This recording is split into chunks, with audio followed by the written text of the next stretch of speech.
우리 하나님 말씀 함께 보기를 원합니다. 하나님 말씀은 마태복음 1장입니다. 마태복음 1장 18절에서 25절입니다. 마태복음 1장 18절 제가 먼저 읽도록 하겠습니다. 예수 그리스도의 나심은 이러하니라. 그의 어머니 마리아가 요셉과 약혼하고 동거하기 전에 성령으로 잉태된 것이 나타났더니 그의 남편 요셉은 의로운 사람이라 그를 드러내지 아니하고 가만히 끊고자 하여 이 일을 생각할 때에 주의 사자가 현몽하여 이르되 다윗의 자손 요셉아 내 아내 마리아 데려오기를 무서워하지 말라. 그에게 잉태된 자는 성령으로 된 것이라. 아들을 낳으리니 이름을 예수라 하라. 이는 그가 자기 백성을 그들의 죄에서 구원할 자이심이라 하니라. 이 모든 일이 된 것은 주께서 선지자로 하신 말씀을 이루려 하심이니 이르시되 보라, 처녀가 잉태하여 아들을 낳을 것이요 그의 이름은 임마누엘이라 하리라 하셨으니 이를 번역한즉 하나님이 우리와 함께 계시다 함이라. 요셉이 잠에서 깨어 일어나 주의 사자의 분부대로 행하여 그의 아내를 데려왔으나 아들을 낳기까지 동침하지 아니하더니 낳음의 이름을 예수라 하니라. 여러분, 탤런트 김수미 씨를 아마 다 아실 것입니다. 얼마 전에 돌아가시게 됐죠. 이 김수미 씨가 생전에 매일매일 일기를 썼는데요, 일기를 쓸 때 자기가 죽고 나면 책으로 출간할 것을 생각하고 일기를 썼다고 해요. 그래서 그 책을 이제 출간하게 책 제목이 이렇습니다. 나는 탄원한다. 나를 죽이는 모든 것들에 대하여. 여러분, 책 제목이 좀 날이 서 있지 않나요?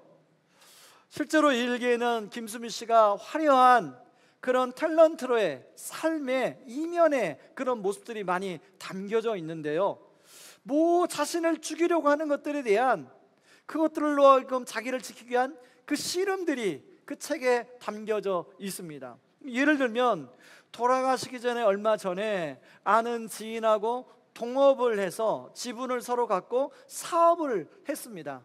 그런데 그 지인이 김수미 씨가 횡령을 했다고 고발을 한 거예요. 그래서 얼마 전 돌아가시 전까지만 해도 그 횡령 때문에 막 재판을 받고 또 법정에 가서 쓰고 그런 일을 계속 했다는 거예요. 근데 이제 상대방이 김수미 씨가 워낙 유명한 연예인이다 보니까 이걸 언론에 공개하겠다 하고 협박을 하고, 그것 때문에 자기 이미지가 훼손당할까 봐 막 우울증에 걸리고 공황장애에 걸리고, 그래서 하루도 약을 먹지 않고는 잠을 잘 수 없는 그런 시간을 보냈다는 얘기가 그 일기에 써 있습니다. 그 일기에는 그 주님과 그 판사님한테 자기가 억울함을 호소하는 내용이 나오는데요, 이렇게 나와요. 주님 아시잖아요. 저 죄 안 지은 걸 주님 아시잖아요. 판사님, 저 정말 죄 안 지었습니다. 저는 이것을 보면서 TV에 나오는 그 연예계의 대부였던 그 김수미 씨가 진 삶의 무게가 참 무거웠겠구나라는 생각이 하게 되었습니다. 여러분, 사실 우리가 살다 보면 김수미 씨만 이런 답답하고 억울한 상황을 맞이하는 게 아니라 살다 보면 한두 번씩 다 그런 상황을 겪었으리라 생각합니다. 그리고 혹시 지금도 그런 시간을 겪고 있는 분이 계실지 모르겠어요. 저는 이런 관점으로 오늘 본문에 나오는 등장인물들을 한번 묵상해 보았습니다. 첫 번째로 마리아가 등장하는데요, 여러분, 마리아는 나이가 많아야 한 10대 후반입니다. 집안의 부모님이 일찌감치 청혼자를 예비해 가지고 이제 곧 결혼을 하기로 그렇게 약속한 사이예요.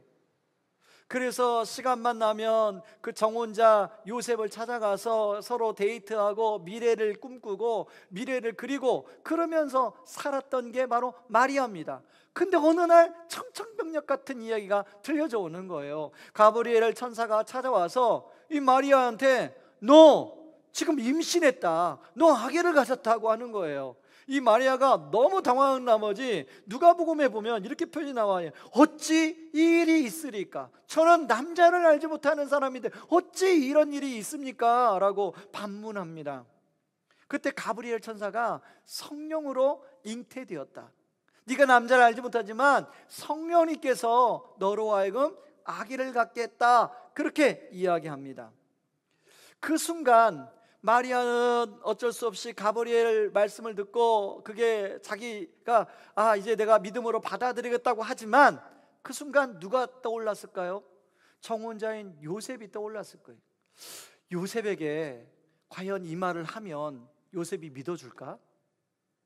내가 솔직하게 이야기하면 요셉은 믿어줄지도 몰라.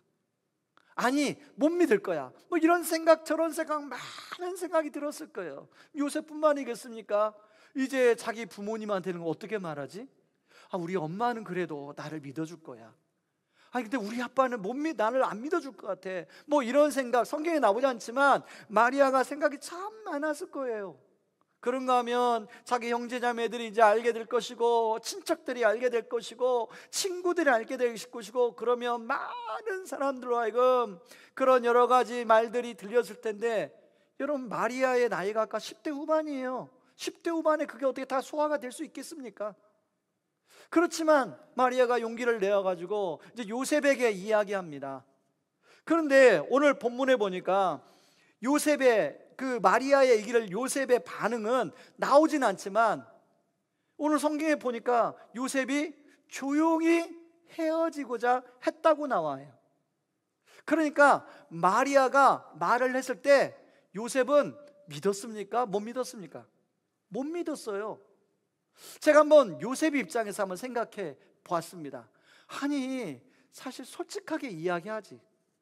아니, 그렇게 구라를 쳐도 말도 안 되는 구라를 치나? 여러분 그렇지 않습니까? 아니, 그 일을 좀 이야기를 꾸며내도 그럴듯한 이야기를 꾸며내야지. 아니, 어느 날 천사가 와가지고 갑자기 성령으로 잉태됐다는 그런 얼토당토다는 말을 나한테 그게 믿어지겠나? 막 아마 요셉은 여러 가지 생각이 했을 거예요. 그래도 요셉은 의롭고 착한 사람이라 이제 마리아가 많은 사람들한테 수모를 당할까 봐 조용히 헤어지려고 했다는 게 오늘 성경에 나오는 내용입니다. 자, 그럴 때 가브리엘 천사가 요셉을 찾아와요. 가브리엘이 그렇게 말합니다. 요셉아, 마리아가 했던 말이 진짜야, 사실이야, 정말이야. 그러니 두려워하지 말고 가서 너의 아내 마리아를 데려오렴. 요셉은 가브리엘 천사를 말을 듣고 마리아를 데려옵니다. 여러분 요셉의 입장에서 한번 생각해 보자고요. 여러분 가브리엘 천사를 말 듣고 마리아를 데려오긴 데려왔어요. 그러면 요셉과 마리아가 이제 서로 결혼하면서 살아가야 되는데 그 사람들이 어떤 말을 했을까요? 아마 요셉의 입장에서 그러지 않았을까요? 갑자기 이제 부모님한테 찾아가서 아버님, 제가 우리 정혼자 마리아를 원래 정혼하기로 한 날이 이 날인데 좀 빨리 데려오기를 원합니다. 그랬더니 아버지가 아니 너 갑자기 왜 그러니? 혹시 니네 둘 사이에 무슨 일 있었던 거 아니야? 뭐 이런 얘기부터 시작해가지고 온갖 이야기가 있었겠죠. 그리고 또 막 다른 사람 말하기 좋은 사람들은 야, 요셉이 막 생각보다 일찍 마리아와 결혼한데 아마 분명히 뭐 속도 위반한 것 같아. 막 여러분 우리 연예인들 뭐 갑자기 결혼하면 막 그런 기사가 뜨잖아요. 막 그리고 날짜까지 막 계산해가지고 그런 말들이 이 어린 10대 후반인 요셉과 마리아에게 들릴 때 그 말 하나하나가 다 비수처럼 꽂혔을 거예요. 그럴 때마다 마리아와 요셉은 주님 아시잖아요. 하나님은 아시잖아요. 여러분 아까 김수미 씨가 그 연예계의 대부 김수미 씨가 인생의 무거운 짐을 진 그 무게가 무거운 것처럼 이제 10대 후반이에요. 요셉과 마리아가 10대 후반이에요. 근데 그 메시아가 이 가정에 찾아와서 져야 될 인생의 무게가 만만치 않았을 거라고 생각합니다. 저는 그런 생각하면서 마리아와 요셉만 그렇게 힘들었을까? 답답했을까? 아닙니다. 여러분 오늘 본문은 예수님의 성육신을 잘 보여주는 실제적인 내용을 담고 있는데요, 예수님이 하나님이시기에 하나님의 성육신이라고 표현해도 맞다고 생각이 들어요. 예수님은 여러 곳에서 바로 내가 하나님이다, 빌립이 하나님을 보여달라고 할 때 바로 나를 본 자가 하나님을 보았다라고 말을 해요. 지난주 이사야 9장 6절에 보면 하나님이 전능하신 하나님이잖아요. 온 세상을 다스리신 그런 하나님이잖아요. 바로 그 하나님이 지금 아기 예수로 오신 거예요. 여러분, 유대인들에게는 하나님은 너무 두려운 존재였습니다. 그래서 성경을 필사할 때도 엘로힘이 히브리어로 하나님인데, 이 엘로힘이라는 단어를 쓰려면 목욕재계를 하고 쓰고, 또 그 다음에 또 나오면 가서 목욕재계를 하고 엘로힘을 쓸 정도로 하나님은 두려운 분이었어요. 여러분, 모세가 하나님을 보고 싶다고 할 때 하나님이 모세에게 당신의 등만 보여줍니다. 왜? 하나님을 직접 보면 그 자리에서 죽기 때문에요. 이처럼 하나님은 정말로 두렵고 엄위하신 분이었어요. 근데 그 하나님이 지금 인간의 몸을 입고 그것도 아기 예수로 오셨다는 거예요. 그것도 옹알거리는 갓난 아기로, 그냥 1살 2살도 아니고 이제 막 태어난 아기로 오셨다는 거예요. 그래서 어떤 학자는 기독교의 최고의 기적은 예수님이 죽음에서 부활하신 사건이 아니라 바로 하나님이 인간의 아기로 이 땅에 오신 것이다, 이거의 최고의 기적이다라고 말까지 했어요. 특별히 20세기의 복음주의 신학자 제임스 패커라는 분이 있습니다. 저희 신학교 다닐 때 이 제임스 패커는 너무나 유명한 신학자였기 때문에 이 책을 꼭 읽어야 했어요. 거기에 보면 이런 얘기 나옵니다. 전능자 무력한 인간 아기로 지상에 나타나셨다. 할 줄 아는 일이라고는 누워서 말똥말똥 바라보며 꼼지락거리고 소리를 내는 것뿐이었다. 다른 모든 아이처럼 누가 먹여주고 기저귀를 갈아주고 말을 가르쳐야 했다. 하나님의 아들이 실제로 유아가 되셨다. 생각할수록 머리가 아찔해진다. 그런데요, 제가 이 말씀 묵상하다가 하나님이 아기로 오시기 전에 그보다 더 충격적인 사실이 있다는 걸 깨달았어요. 그게 뭐냐면, 여러분, 하나님이 생명의 씨앗으로 한 여인의 뱃속에 오신 거예요. 여러분, 이제 우리 여성분들은 다 아기를 갖고 또 아기 출산의 경험이 있기 때문에 임신한다는 게 어떤 건지를 아마 그 과정을 다 아실 거라 생각합니다. 처음에는 초음파 사진 찍으면 진짜 작아요.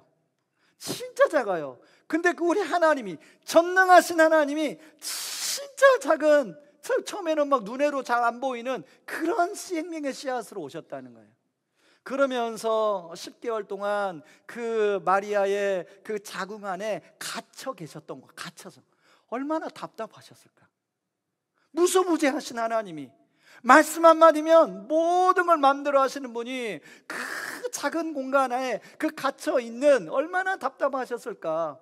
그리고 여러분, 우리 상담 심리학자들이 말하는 거에 하면 그 엄마 태중에 있는 아기는 엄마와 모든 감정을 공유한다. 여러분, 그런 말 들어보셨죠? 엄마가 느끼는 기쁨, 슬픔, 우울, 불안, 두려움, 모든 걸 아기가 같이 느낀다는 거예요. 그렇다면 여러분, 그 전능하신 하나님이 그 마리아의 뱃속에 계실 때 마리아가 느꼈던, 사람들이 이런 말을 하고 저런 말을 하고 막 그럴 때마다 너무 괴로울 때 마리아의 괴로움을 하나님이 다 느끼셨다는 거예요.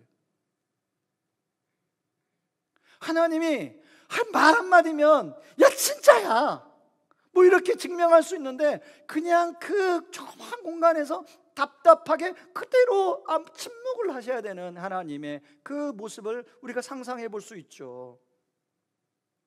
특히 헤롯 땅에 그 위협이 있을 때, 헤롯이 2살 이하 아기를 다 죽이라고 할 때 마리아와 요셉이 불안해가지고 애굽으로 피난을 가는 그 모든 감정도 고스란히 그 하나님이신 예수님은 다 느끼셨을 거예요.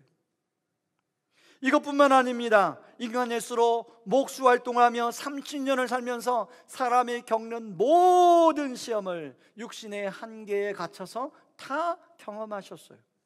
특히 마지막 십자가에서 그 모진 고통을 참아내며 모진 비난의 말을 들을 때 얼마나 답답하셨을까. 특히 인간의 모든 죄짐을 안고 저 저주받은 자라고 손가락질 받는 그 모든 것을 감당하셨을 때 얼마나 힘드셨을까? 그런데 왜 하나님이신 예수님은 이런 답답함을 감수하셨을까 하는 것이죠. 우리는 질문을 좀 던져볼 필요가 있습니다. 그런 측면에서 저는 오늘 본문을 가지고 두 가지를 좀 여러분과 생각해 보려고 하는데, 첫 번째는요, 우리에게 진정한 예수가 되어 주시기 위해서 그렇다는 것입니다. 21절을 여러분 우리 같이 한번 읽어볼까요? 같이 읽습니다. 아들을 낳으리니 이름을 예수라 하라. 이는 그가 자기 백성을 그들의 죄에서 구원할 자이심이라 하니라. 사실 예수란 이름은 그 당시에 여호수아한 이름의 히브리어의 압축 단어입니다. 그래서 누구나 많이 사용한 이름이었어요. 그래서 성경에 보면 다른 예수들과 구분짓기 위해서 나사렛 예수라는 단어를 쓰죠. 예수는 많았지만 자기 백성을 죄에서 구원할 분은 바로 이 나사렛 예수 한 분 외에는 없었습니다. 인류 역사를 지내오면서 많은 어려움 가운데 그 자기 민족을 구원한 영웅들은 많았지만 그 모든 어려움의 고난의 근원이 되는 죄의 문제를 해결하는 분은 바로 이 예수 그리스도밖에 없다는 겁니다. 그런데 이 하나님이신 예수님이 바로 우리에게 찾아오셔서 바로 우리의 죄 문제를 해결해 주시고 있다는 거예요. 바로 여러분이 이러려면, 예수님을 제대로 믿으려면요, 전제가 필요합니다. 저를 한번 따라해 보세요. 나는 죄인입니다.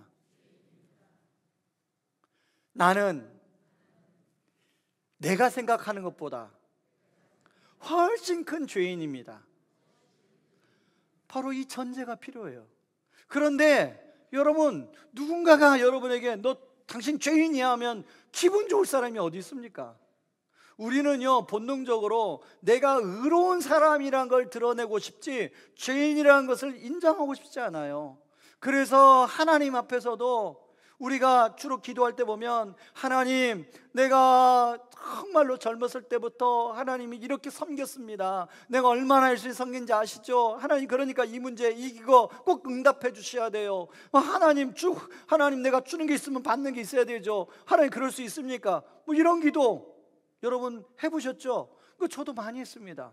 저는 30살에 신학을 했지만 하나님이 이제 제가 제 인생을 쭉 돌이켜보니까 20대 초반에부터 하나님이 저를 하나님의 일에 사용하셨어요. 좀 사용해도 많이 사용하셨어요. 근데 그렇게 생각해보니까 옛날에 그런 기도 많이 했어요. 하나님, 내가 정말 당신을 위해서 이런 일도 하고 저런 일도 하고 남들 나기 싫은 일도 하고 많이 했는데 하나님은 이것 좀 하나 안 들어주십니까? 이런 기도 많이 했어요. 이제 생각해보니까 그게 얼마나 어리석은 기도였는지를 제가 깨닫게 되는 거 아니겠어요? 그러니까 그런 기도하게 되면 성찬식 때 성찬을 하면 이 포도주가 의미가 별로 안 다가와요. 예수님의 보혈을 생각하고 십자가를 생각하면 별로 안 다가와요. 왜? 제가 의인이니까. 여러분, 나는 하나님 앞에 이렇게 드리고 저렇게 드리고 저렇게 열심히 봉사하지 않아요. 우리는 주로 하나님 앞에 나의 의로움을 자꾸만 내세울 때가 많아요. 여러분은 어떠십니까? 그런데요, 그렇게 의로움만, 나의 의로움만 내세우면 십자가가 은혜로 안 다가와요. 그러나 반면에 내가 하나님 앞에 얼마나 죄인인가를 깨닫기 시작하면 그 십자가의 의미가 하나하나, 예수님께서 나를 위해서 흘리신 그 보혈의 은혜가 하나하나 깊이 있게 다가오는 것입니다. 그래서 나 같은 죄인 살리신 주 은혜 놀라워 잃었던 생명 찾았고 광명을 얻었네, 이런 찬양을 부르면 정말 그렇습니다 주님, 눈물 흘리며 이런 찬양을 부를 수 있는 거예요. 그래서 바울처럼 주님, 제가 죄인 중에 괴수입니다 라는 고백을 할 수 있는 거예요. 여러분, 다른 사람 관계도 마찬가지입니다. 내가 자꾸만 옳음을 주장하게 되면 상대방과 대화가 안 돼요. 자신의 잘못과 틀림을 인정하는 순간 상대방도 상대방이 존중이 되고 상대방과 대화가 되기 시작하는 거예요. 아까 우리 간증한 최종상 집사님, 제자 훈련하면서 자기가 옳은 줄 알았는데 이제 복음이 들어오니까, 복음의 은혜가 들어오니까, 복음의 그 보호가 자기 안에 임하니까 본인이 틀렸다는 것을 인정하기 시작하는 거예요. 이게 인정이 되니까 아내와의 대화가 오해가 아니라 대화가 되고 소통이 되는 거예요. 여러분, 뭐 장례 치른 이후에 그 짧게 이야기했지만 정말로 너무 큰 은혜가 있었어요. 그런 복음의 은혜가 있으니까 예전에는 본인의 관점으로 저 친척도 우리 아버지한테 잘못했고, 저 친척도 우리 아버지한테 잘못했고, 저 사람도 나한테 잘못했고, 모든 게 그 사람의 단점만 보였는데 복음의 은혜가 덮이니까 그분의 단점이 사라지고 그분의 고마움만 보이기 시작하는 거죠. 그러니까 장례 치를 때 딱 중심에 서서 그 장례가 정말로 그 사단의 어떤 방해에 끌려가지 않고 은혜 안에 있을 수 있도록 딱 중심을 잡고 그 장례를 치른 거예요. 서로 화해와 용서가 이루어지고 그 안에 눈물이 있고 밤새도록 못 만났던 친척과 이야기하고 형제와 이야기하고 미안하다고 이야기하고 회복, 서로 용서하고 화해하고 그런 은혜들이 임한 거죠. 여러분, 지난주에 말했던 그 따님, 우리 엄마가 변했어요 한 그 따님도 마찬가지입니다. 그 엄마 안에 복음이 들어오니까, 복음이 깊어지니까 옛날에 내가 다 옳았다고 생각했는데 내가 틀렸다고 인정이 되는 거예요. 그러니까 그 따님과 대화가 되는 거예요. 그래서 복음은 하나님과 우리 안의 화평뿐만 아니라 바로 우리와 사람 간의 화평케 하는 능력인 줄 믿습니다. 저는 이런 면에서 우리 성도님들이 이 성탄의 계절에 바로 이 복음을 제대로 누리길 바랍니다. 기도 제목이 하나님, 우리 성도님들이 예수를 믿는데 더 잘 믿게 하여 주시옵소서. 복음을 알지만 복음을 잘 누리는, 그리고 나누고 전수하는 성도님들 되게 하여 주시옵소서. 이런 기도가 나오는 거예요. 그래서 저는 이런 은혜를 다 잘 누릴 수 있기를, 예수를 잘 누릴 수 있기를 주님의 이름으로 축원합니다. 두 번째는요, 임마누엘이 되어주시기 위함이라는 거예요. 만약 예수님이 구원만 하고 떠나버리고 네가 남은 것은 네가 알아서 해라 그랬으면 우리는 계속 죄 가운데 살 수밖에 없어요. 여러분, 우리 삶이 끊임없이 어떤 유혹이 있잖아요. 그런데 우리 안에 성령으로 계셔서 우리와 함께 해주신대요. 여러분, 오늘 마태복음 1장 13절에 보니까 이렇게 나옵니다. 같이 한번 읽어볼까요? 읽습니다. 대하여 아들을 낳을 것이요 그의 이름은 임마누엘이라 하리라 하셨으니 이를 번역한즉 하나님이 우리와 함께 계시다 함이라. 지난주에 살펴본 것처럼 아하스왕처럼 우리 인생도 항상 어떤 어려움이 있어요. 근데 그럴 때 전능하신 하나님이 함께 해주신다는 거예요. 근데 함께 해주시는데 멀리서만 함께 해주시는 것이 아니라 우리의 아픔과 우리의 어려움을 이해하시고 함께 해주신다는 거예요. 그러기 위해서 오늘 예수님은 철저히 사람이 되셨어요. 그것도 한 여인의 생명의 씨, 모든 인간처럼 그렇게 이 땅에 오셨어요. 그래서 사람이 겪어야 할 것들 다 겪으셨어요. 히브리서 2장 17절에 보면 그는 범사의 형제들과 같이 되셨다 이렇게 나와요. 18절을 같이 한번 읽어볼까요? 그가 시험을 받아 고난을 당하셨음즉 시험 받는 자들을 능히 도우실 수 있느니라. 이 18절 앞에는 그러므로가 있는 거예요. 그러므로 바로 우리와 똑같이 경험하셨기에 그러므로 시험 받는 자를 능히 도우실 수 있는 것이죠. 저는 지금도 이 임마누엘의 하나님이 우리 성도님들과 함께 하실 줄 믿으시기 바랍니다. 여러분들이 기도해 주셔서 저희 막내가 열이 난 지 꼬박 30일 만에 이제 열이 떨어져서 퇴원을 했습니다. 얼마나 시달렸는지 8kg가 빠졌어요. 그 전에 막 헬스로 몸을 만들어 놨는데 이제 근육도 다 빠지고 그냥 옛날 모습으로 다 돌아왔어요. 근데 저희 막내가 병원에 있는 동안에 제 안에 두 가지 생각이 들었습니다. 하나는 병원에서 이제 열의 원인을 찾기 위해서 검사를 시작하는데 뭐 했던 검사를 또 하고 아마 피만 뽑는 게 아마 거의 열 몇 번을 뽑았을 것입니다. 그러면서 이제 난이도가 더 깊이 있는 검사를 하고 그 결과가 나오는 날, 이제 간호명령이 있다 보니까 저는 사역하고 집사람은 이제 그 시간에 면회를 갔는데 담당 선생님한테 무슨 얘기를 들었을까? 전화를 하면 어떤 날은 전화를 안 받아요. 이제 그 검사 중에 가장 중요한 검사가 골수 검사였거든요. 이게 이제 혈액 때문에 생긴 문제냐? 골수 검사 결과가 나오는 날 전화했는데 막 전화를 안 받아요. 저 혼자 막 머릿속에 상상의 나를 폈잖아요. 이게 분명히 결과가 나쁘게 나와가지고 우리 집사람은 한쪽에 가서 막 펑펑 울고 있고 우리 애는 막 그것 때문에 막 낙심이 돼가지고 우리 애도 전화를 안 받으니까 막 저 혼자 머릿속에 날개를 피는 거예요. 근데 이상이 없어요. 그런 불안함도 제 안에 있었지만요, 한편으로는 제 안에 너무도 평안함이 있는 거예요. 심지어는 내가 나쁜 아빠인가? 우리 집사람은 이제 막 밥도 입맛도 없고 잠도 제대로 안 자고 막 얘가 고열이 올라갔다 그러면 막 본인도 고열이 올라간 것처럼 그래 살고, 그리고 좀 뭐 해열제가 들어서 열이 떨어졌다고 하면 뭐 또 기분이 좋고, 그런데 저는 그것과 상관없이 밥도 너무 잘 먹고 밥도 너무 맛있고 잠도 너무 잘 자는 거예요. 제가 나쁜 아빠인가? 그런 생각이 들었어요. 이게 왜 그런가 보니까, 여러분 2주 전 설교 제목이 뭐였냐면 걱정하지 마 내가 함께 할게 였어요. 아마 우리 눈치챈 성도님들 계실지 모르겠습니다. 사실은 이 말씀은 우리 애가 한 15일 정도 열에 시달리다가 자기가 견디지 못해서 이제 서울대병원 응급실을 자기 발로 가겠다고 그래가지고 이제 간 날입니다. 근데 제가 그날 그 주에 말씀을 준비하다가 빌립보서 4장 6절 7절 말씀을 통해서 이렇게 말씀하시는 거예요. 7절에 그리하면 사람의 헤아림을 뛰어넘는 하나님의 평화가 여러분의 마음과 생각을 그리스도 예수 안에서 지켜줄 것입니다. 저는 사람의 헤아림을 뛰어넘는 하나님의 평화.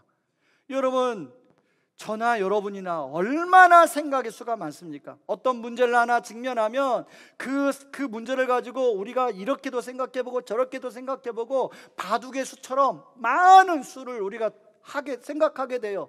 그런데 우리의 생각의 수보다 훨씬 많은 하나님의 생각이 작동한다는 거예요. 그것이 오니까 저에게 그게 오니까 오늘 그때 설교 제목처럼 걱정하지 마 내가 함께 할게, 그 제목을 그대로 전하면서 아마 우리 성도님들도 그런 상황에 있을 거라고 생각하니까 그 제목으로 정하게 된 것입니다. 이처럼 우리 하나님은 임마누엘의 하나님이라는 거예요. 뭐 지금은 이제 열이 떨어져서 체력을 회복하고 있지만 지나온 과정을 쭉 보니까 하나님이 임마누엘의 하나님이라고 맞구나 라는 생각이 들더라고요. 저는 이 성탄의 계절에 여기 계시는 모든 분들이 이 임마누엘의 하나님 예수를 다 누릴 수 있기를 주님의 이름으로 축원합니다. 이제가 다 같이 일어나셔서 우리 같이 찬양하고 기도하기를 원합니다. 나의 피난처 예수, 같이 찬양하겠습니다.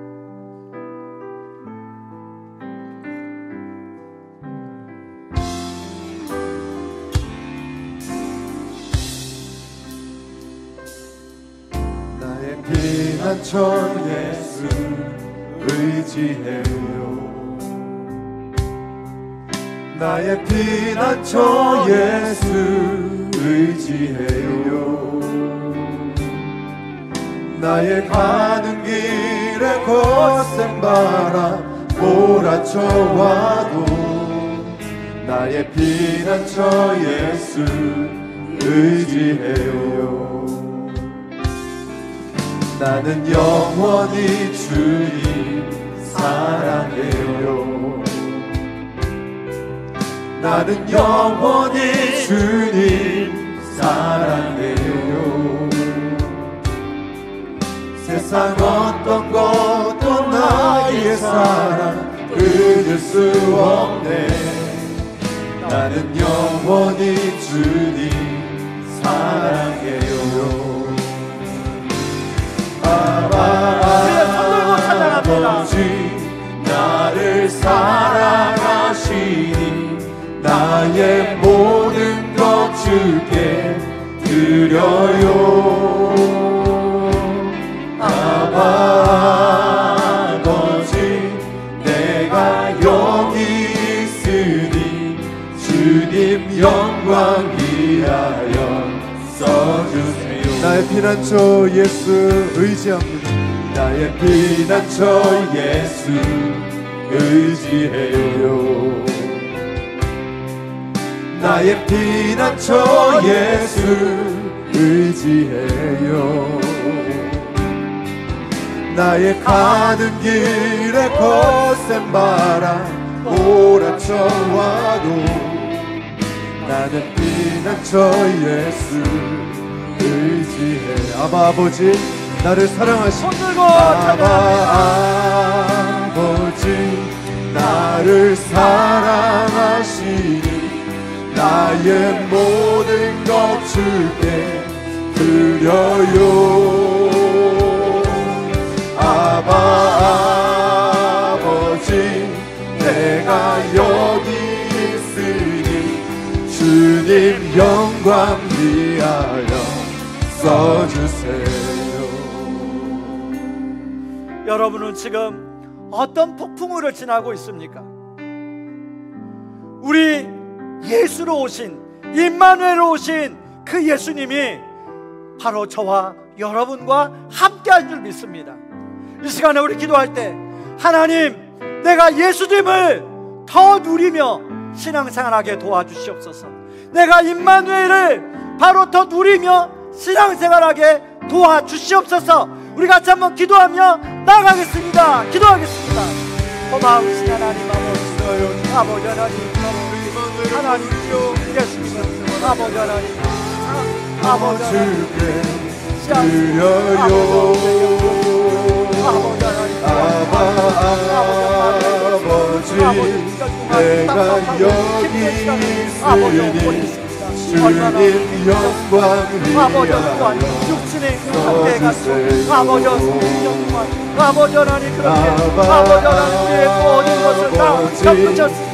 바로 그것은 아버지 하나님, 그것은 아버지 우리에게 예수님을 더 경험하기 위해서 그러신 것입니다. 그것은 우리에게 임마누엘을 아버지 믿도록 하시고, 바로 아버지 우리가 예수 임마누엘을 더 누리는 이 성탄의 수 있도록 하나님 아버지 도와주시옵소서. 하나님 아버지, 이 땅에 한 생명의 씨앗으로 오셔서 한 10달 동안 한 여인의 몸에 갇혀 계시고, 또 갓난아기로 태어나셔서 30년간 이 육신의 한계 안에 갇혔을 때 얼마나 답답하셨습니까? 하나님, 그렇게 하신 이유는 바로 우리에게 예수가 어떤 것인지, 임마누엘이 어떤 것인지를 더 많이 누리도록 하기 위함이라는 것을 오늘 말씀을 들었습니다. 하나님, 우리가 신앙생활 하면서 예수님을 더 많이 누리게 하여 주시고, 임마누엘을 더 많이 누리는 우리 성도님들 되게 하여 주시옵소서. 이제는 많은 죄 가운데서 우리를 구원하신 우리 주 예수 그리스도의 은혜와 그 크신 하나님의 사랑하심과 성령 하나님의 의로 충만하심의 역사가 이 성탄의 계절에 예수 임마누엘을 더 풍성히 누리며 사모하는 오늘 예배드리는 모든 성도님들 위해 이제로부터 영원토록 함께 계시기를 주님의 이름으로 축원하옵나이다. 아멘.